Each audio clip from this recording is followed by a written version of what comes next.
Saya masih dapat mengawal perasaan. Datuk pun memadamkan api yang membakar sumbu lilin. Nyamuk mula menggigit cuping telinga dan muka. Dalam samar-samar senja itu, Datuk memandang wajah saya tepat-tepat. "Kita balik sajalah," kata Datuk. "Kenapa?" "Jangan banyak soalan lah, ikut cakap aku." "Tapi Tok..." "Jalan," pekik Datuk. Saya lihat wajah Datuk lain macam. Langkah Datuk cukup cepat. Saya lihat tapak kakinya bagaikan tidak menyentuh bumi. Supaya tidak ketinggalan jauh darinya, saya terpaksa berlari tanpa memandang ke kiri dan ke kanan. Kemudian saya terdengar bunyi yang ganjil dari arah belakang. Macam bunyi tapak kaki orang yang memburu saya. Bila ditoleh ke belakang, tidak ada sesuatu pun yang saya nampak, kecuali dedaun rumput yang menutupi bumi yang runduk kena pijak. Saya terdengar bunyi suara reriang rimba yang bertali temali. Bunyinya berubah dari satu pokok ke satu pokok. Bunyinya cukuplah nyaring dan memanjang pula. Kata nenek, kalau reriang rimba berbunyi dalam bunga senja dan bunyinya tidak putus, membawa alamat ada penghuni kampung yang akan meninggalkan kampung dan tidak akan kembali hingga hari kiamat. Siapa pula yang akan mati ni? Timbul pertanyaan dalam hati kecil saya. Tentulah saja pertanyaan itu tidak akan menerima jawapan dari sesiapa. Barangkali, kalau pertanyaan yang sama diajukan kepada Datuk, kemungkinan menerima jawapannya cukup cerah. Sayang, saya tidak berani bertanya padanya. Datuk terus melangkah. Saya renung ke kiri. Pokok getah berdaun lebat tertegun kaku. Saya toleh ke kanan. Pohon-pohon koko yang berbuah rapat-rapat tidak bergerak. "Tok!" Mendadak sahaja memanggil nama Datuk dalam warna senja yang kian gelap itu. Datuk berhenti. Entah macam mana sepasang mata saya tertumpu pada sepasang kakinya yang tidak memijak bumi. Saya kedutkan kening dan dahi. Belum pernah saya melihat Datuk dalam keadaan demikian. Hati saya mula ragu-ragu. Apakah saya berhadapan dengan Datuk atau dengan satu makhluk asing yang menyerupai Datuk? Bagi membuktikan apakah Datuk yang wujud di hadapan saya itu Datuk yang sebenar atau sebaliknya, saya segera menarik hujung bajunya dengan sekuat hati. Badan saya bagaikan ditarik oleh satu kuasa, menyebabkan saya terdorong ke hadapan. Bahu sebelah kanan saya menyundul pangkal belikat Datuk. Kemudian saya terasa satu hentakan yang amat kuat mengenai pangkal telinga kanan saya. Seluruh badan terasa lemah. Saya tidak mendengar apa-apa. Semuanya terasa sunyi dan sepi. Saya tidak tahu berapa lama saya berkeadaan demikian. Saya tersedar apabila badan saya digoyang oleh Datuk beberapa kali. Telinga saya diasak dengan bacaan ayat-ayat suci. Bila saya membuka mata, saya lihat Datuk tersenyum. Saya lihat Datuk Aku faham. Datuk memotong cakap saya dan menyuruh saya bangun. Suasana di sekeliling bertambah kelam. Bunyi suara burung kuang kuik cukup jelas kedengaran. Kata orang tua-tua, burung itu berbunyi dari atas kepala harimau. Ada juga yang mengatakan burung itu jadi kepala jalan kepada hantu dan syaitan. Sering berbunyi waktu senja begini dan tengah malam menjelang subuh. Saya tidak boleh bangun. Kedua belah sendi lutut saya terasa longgar. Tidak mampu menahan badan saya yang agak gemuk ini. Bunyi suara burung kuang kuik semakin dekat. Saya cemas dan saya faham kalau tidak kena caranya, saya dan Datuk akan jadi korban harimau. Kita dalam bahaya ni, Tok. Rumah Omari agak jauh, Tok. Tak apa. Sepatutnya kau tidak boleh menegur aku bila melihat aku dalam keadaan yang ganjil. Kenapa Tok tak cakap tadi? Aku terlupa, kata Datuk dengan wajah yang kesal. Tanpa diminta, Datuk menerangkan pada saya bahawa dia terpaksa berjalan atas angin untuk menghindarkan sebarang kejadian buruk. Menurut Datuk, jarak tapak kakinya dengan bumi lebih kurang 1,5 kaki ruang yang kosong antara tapak kaki dengan bumi akan dilalui oleh angin yang boleh memisahkan kuasa jahat dari meresap ke dalam tubuhnya. Apa dia kuasa jahat tu, Tok? Tanya saya. Jin tanah ataupun jembalan tanah? Ganjil benar bunyinya. Ini dah tahyul lah ni, Tok, kata saya sambil tersenyum. Belum pun Datuk memberikan jawapan pada pertanyaan itu, saya tercium satu bau yang agak ganjil. Suara burung kuang-kuik terdengar dari dahan pokok atas kepala. Datuk masih juga bertenang. Dia suruh saya berdiri tetapi saya tidak berdaya. Kalau aku berjalan meminjak bumi tadi, tentu sahaja aku lumpuh semua badan. Tempat ni agak keras. Dengan mendadak saja Datuk memberitahu saya. Datuk juga menyatakan, sekiranya saya tidak menarik bajunya, perkara itu tidak berlaku pada diri saya. Sebabnya, ketika dia berjalan tadi, semangat dan perasaannya sudah disatukan dengan semangat saya. Datuk pun memicit buku lali kanan saya. Mulutnya terkumat kamit membacakan sesuatu. Hari bertambah gelap. Bunyi reriang rimba tidak kedengaran lagi. Ternyata, usaha yang Datuk lakukan tidak dapat memberikan kejayaan. Saya tidak mampu berdiri dan saya rasa tempurung lutut saya sudah tidak wujud pada tempatnya. Kau tahu, Tamar, kenapa aku berjalan atas angin? Tak tahu. Kau perlu belajar lagi dan mengenal adat budaya dan kepercayaan nenek moyangmu yang tidak lari dari asas agama Islam. Maksud tu, manusia tidak dapat melarikan diri dari 4 unsur ini, iaitu tanah, air, api dan angin. Begitulah yang dikatakan oleh guruku. Sebab apa begitu, Tok? Kalau tak ada benda-benda ni, manusia tidak akan dapat bergerak atas alam ni. Maksud Tok, memang saya tak faham. Mudah saja. Manusia berasal dari tanah akan kembali ke tanah.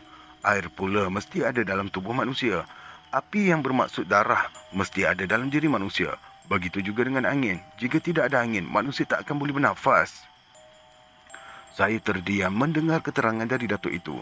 Lalu dia menyatakan makhluk lain sama ada dari jin dan sebagainya juga bergantung pada perkara-perkara yang disebutkan tadi. Pada zahirnya, engkau nampak kakiku tidak memijak bumi. Tapi dari segi kebatinannya, aku tidak terpisah dengan bumi. Seluruh panca indera bertaut rapat dengannya. Kerana itu, aku tidak boleh bercakap atau menggerakkan tubuhku. Bila bergerak, kuasa jahat akan meresap ke tubuhku. Datuk pun memberikan penjelasan. Saya mahu mengerti dan faham. Apa yang saya ragukan selama ini dengan sendirinya sudah terjawab. Datuk merenung wajah saya dengan tepat dan tajam sekali. Dari sinar matanya itu, Datuk seolah-olah berkata begini. Jangan kau tanya lagi, hai cucuku Tamar Jalis. Saya terkejut. Dari ribuan pokok sebelah kiri, seekor harimau muncul. Misainya bergerak-gerak dan dalam samar-samar senja itu, sinar matanya seakan-akan bercahaya. Kau datang, ya sayang, kata Datuk. Harimau itu bergerak menghampiri Datuk. Dengan tenang, Datuk mengulurkan lengan tangan kanannya pada harimau itu. Lidah harimau yang panjang dan merah itu menjilat kulit lengan kanan, merebahkan bulu-bulu roma hitam dan lebat di tangan Datuk yang kaya dengan urat. Datuk lalu memeluk leher harimau. Dia meraba-raba misai harimau dan harimau besar itu menguap panjang. Taringnya yang tajam berwarna putih jelas kelihatan. Kau tahu aku dalam kesusahan, jadi kau datang, ya? Ujar Datuk lagi. Harimau itu terus merebahkan badannya ke atas bumi, bergerak ke kanan sambil menggerak-gerakkan ekornya penuh manja. Datuk pun mengurut-urut badan harimau itu berkali-kali. Cucu aku ni sakit. Kau tolonglah jilatkan tempurung lututnya. Sebaik sahaja Datuk Besar selesai bercakap, harimau itu bangun. Harimau itu menggeliat dengan kedua belah kaki depannya mencengkam bumi, manakala kedua belah kaki belakangnya menendang bumi, menyebabkan bahagian belakang badannya meninggi dan bahagian kepalanya rendah separas dengan bumi. Harimau itu mengaum kecil sambil membetulkan kedudukan badannya seperti asal. Kau harus membuatkan senaman macam harimau ni untuk menguatkan pinggang dan urat-urat kaki dan tangan serta belikat dari diserang lumpuh. Jadikanlah amalan ini setiap pagi dan petang, ya? Kata Datuk pada saya sambil menyuruh saya melihat gerak-geri harimau tersebut. Dan harimau itu bagaikan mengerti dengan apa yang dikatakan oleh Datuk pada saya, lalu mengulangi perbuatannya itu sebanyak 3 kali berturut-turut. Dengan tenang, harimau itu membuka mulutnya luas-luas, lalu menjulurkan lidahnya hingga ke pangkal leher. Dengan tenang, harimau itu menghampiri saya. Apa yang saya rasai ialah rasa geli dan sejuk di bahagian kepala lutut. Bila lihat harimau itu menjilat kulit badan saya dari kepala lutut hinggalah ke buku lali, sesekali saya terasa gigi harimau yang tajam itu berlari-lari lembut atas tempurung lutut. Saya kira lebih kurang 3 minit harimau itu menjilat dari tempurung kepala hinggalah ke buku lali. Harimau itu terus mengaum panjang dan menghilangkan diri dalam sekelip mata. Burung kuang kuik berbunyi kembali. Datuk menyuruh saya bangun. Memang menakjubkan. Saya dapat berdiri dengan cukup baik sekali. Saya boleh melangkah dengan penuh tenaga dan kekuatan. Bagaimana? Kau dah kuat sekarang? Ya, Tok. Saya dah kuat. Tiba-tiba Datuk mengikat kedua belah mata saya dengan kain hitam. Dia menyuruh saya berdiri betul-betul di sebelah kanannya. Datuk pun meletakkan tangan ke atas bahu saya. Langkah setapak ke depan dengan kaki kanan, ujar Datuk. Perintahnya itu saya patuhi. Apa yang saya alami selanjutnya ialah badan saya rasa melayang. Bunyi angin cukup kuat memukul gegendang telinga. Saya bagaikan terkhayal sejenak. Sedia. Saya terdengar suara Datuk. Serentak dengan itu saya terasa sepasang kaki saya memijak bumi. Datuk pun membuka mata. Saya dan Datuk sudah pun berada di kaki tangga rumah Omari. Dengan wajah yang tenang, Omari menjemput kami naik ke rumah. Kerana waktu maghrib hampir tiba, saya dan Datuk tergesa-gesa mandi dan mengambil wuduk. Datuk dan Omari berbual-bual di ruang tengah sementara menanti waktu isyak. Kerana Omari sudah berpisah dengan isterinya, dia hanya menyediakan untuk makan malam sekadar yang termampu olehnya. Malam itu kami makan nasi beras bukit berlaukkan ikan kembung rebus yang sudah digoreng serta sambal belacan. Makanan yang disediakan amat menyelerakan. Untungnya, kami makan sesudah menunaikan solat isyak. Kalau tidak, sudah pasti saya rasa tidak selesa untuk rukuk dan sujud. Lebih kurang pukul 10 malam, saya dan Datuk meninggalkan rumah Omari menuju ke masjid. Sebelum berangkat, Omari memberi pesan supaya berhati-hati bila tidur di dalam masjid tersebut. Menurutnya sudah banyak orang yang dicampak keluar dari masjid kerana bercakap tidak senonoh dan ikut suka hati. Omari juga menyatakan masjid itu dikawal oleh jin Islam. Berdasarkan dari keterangan itu, saya merasakan bukanlah satu perkara yang ganjil kalau masjid itu dipanggil masjid jin. Satu perkara yang tidak menyenangkan hati saya ialah untuk sampai ke masjid tersebut terpaksa melintas tanah perkuburan yang amat luas. Memang jadi kebiasaan pada diri Datuk. Dia lebih suka berjalan waktu malam tanpa membawa pelitan minyak tanah ataupun lampu suluh. Sedang kami berjalan, tiba-tiba Datuk berhenti. Dia bagaikan nampak tubuh manusia bergerak dalam gelap di celah-celah batu nisannya terpacak kejap di situ. Datanglah, aku kenal awak. Sama-sama anak Adam. Nada suara Datuk cukup keras. Saya lihat Datuk menekapkan kedua belah tangannya ke pangkal leher. Saya segera merapatinya. Keluarlah, ujar Datuk lagi. Tidak ada jawapan dan tidak balas dari makhluk yang dilawan bercakap oleh Datuk. Saya dan Datuk terus tegak kaku di situ. Dalam gelap itu, saya yang rasa ada orang bergerak memintas di depan kami. Datuk melompat dengan mendadak kira-kira dalam jarak 6 kaki tingginya. Bila Datuk berdiri semula di tempat asalnya, dia sudah pun memegang pergelangan tangan seorang lelaki tua. Nyalakan lampu minyak tanah kau. Lelaki itu patuh dengan cakap Datuk.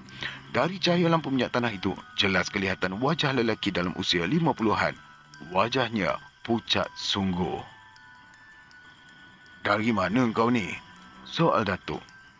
Saya menyiramkan air Yasin ke kubur yang menjerit. Kubur siapa? Anak Omari. Kau pula siapa? Saya ni Muhammad Tamat. Sayalah yang menjaga seluruh kawasan kubur ini dan saya tinggal di pondok belakang masjid tu.